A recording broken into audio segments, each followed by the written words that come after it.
The chamber was vast, circular, and alive. The walls of the Xylarian throne hall pulsed faintly with bioluminescent veins, reacting to the stress and pain of their ruler.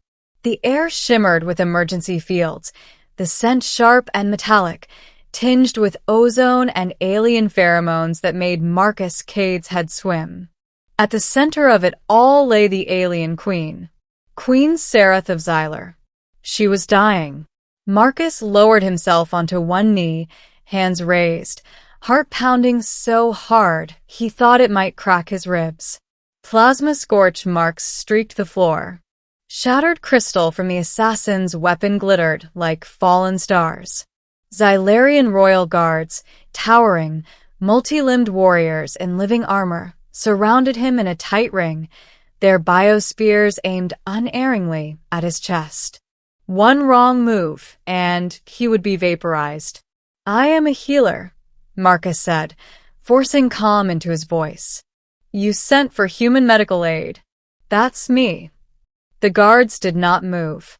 The queen's eyes flickered open. "Let him," she whispered. Her voice was weak, but it carried authority encoded at a biological level. The guards recoiled slightly, weapons lowering by instinct rather than choice. Marcus swallowed and leaned closer. That was the moment everything changed. Marcus Cade was not supposed to be anywhere near a throne room. He was a civilian contractor, a trauma surgeon seconded to the Interstellar Coalition after humanity earned a reputation for one thing above all else: keeping people alive when they really should not be.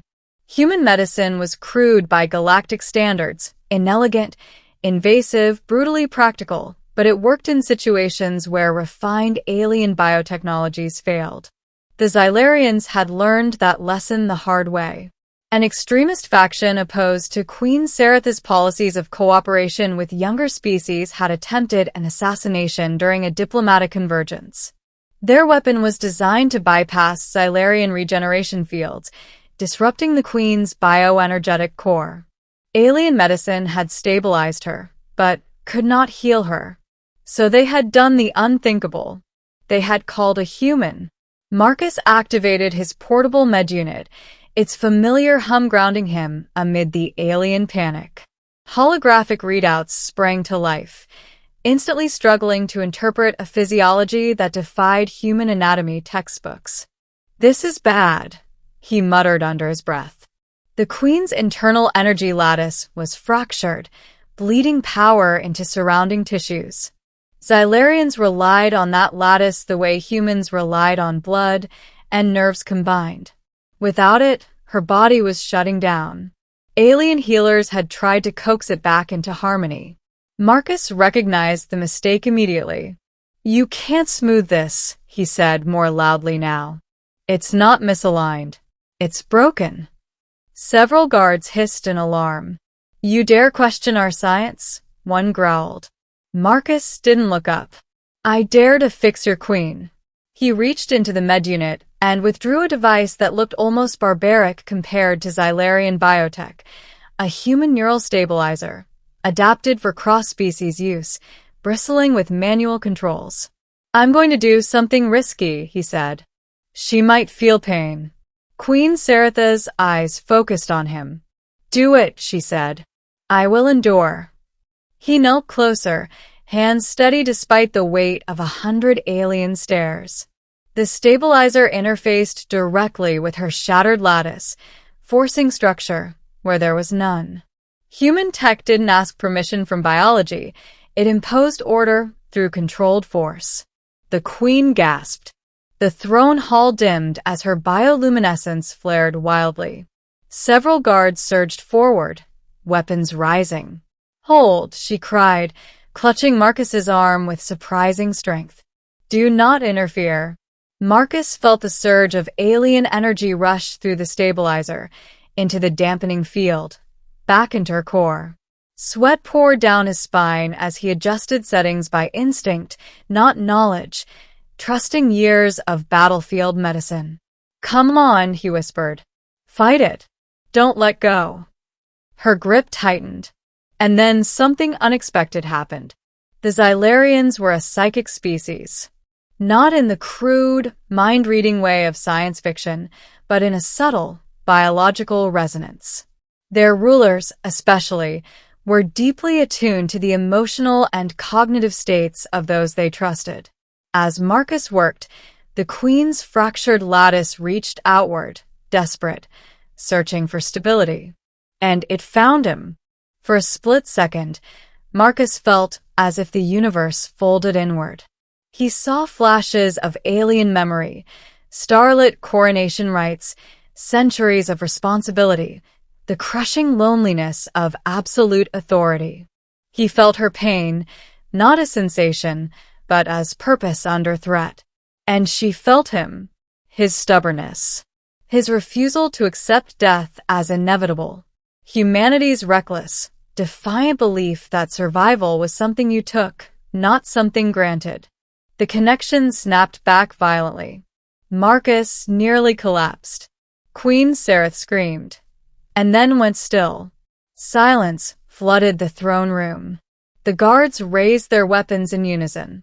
Marcus looked down, breath ragged, convinced he had failed. Then the queen inhaled. Color flooded back into her form, richer and more vibrant than before. The bioluminescent veins in the walls flared gold, responding to her renewed strength. She sat up, alive, whole, changed. The guards dropped to their knees as one. Marcus slumped backward, laughing weakly in disbelief. Queen's stable, he said. You might want to monitor her energy output. It's higher than baseline. Queen Sereth turned to him slowly. Her gaze burned with something Marcus could not name. You did more than heal me, she said quietly. He blinked. I just fixed what was broken. No, she replied. You anchored what was lost. The aftermath was chaos. News spread across the Xylarian Empire in hours. The Queen had survived. The assassin faction collapsed under public outrage. Humanity's reputation skyrocketed overnight. But Marcus wasn't allowed to leave. Not as a prisoner. As an anomaly. Xylarian scholars examined him endlessly, trying to understand how a human healer had interfaced so deeply with their Queen's lattice, without dying. The answer unsettled them. Human neural patterns were uniquely adaptable. Where Xylarians sought harmony, humans tolerated and even thrived in controlled chaos. Marcus, in kneeling to heal the Queen, had unknowingly acted as a stabilizing constant her species had never possessed. And Queen Sereth felt it. She summoned him days later, once her strength had fully returned. This time, there were no weapons pointed at him, only curiosity. You do not bow, she observed as he entered. Wasn't sure I was supposed to, Marcus said. Human thing. Her lips curved slightly, a rare expression among her kind.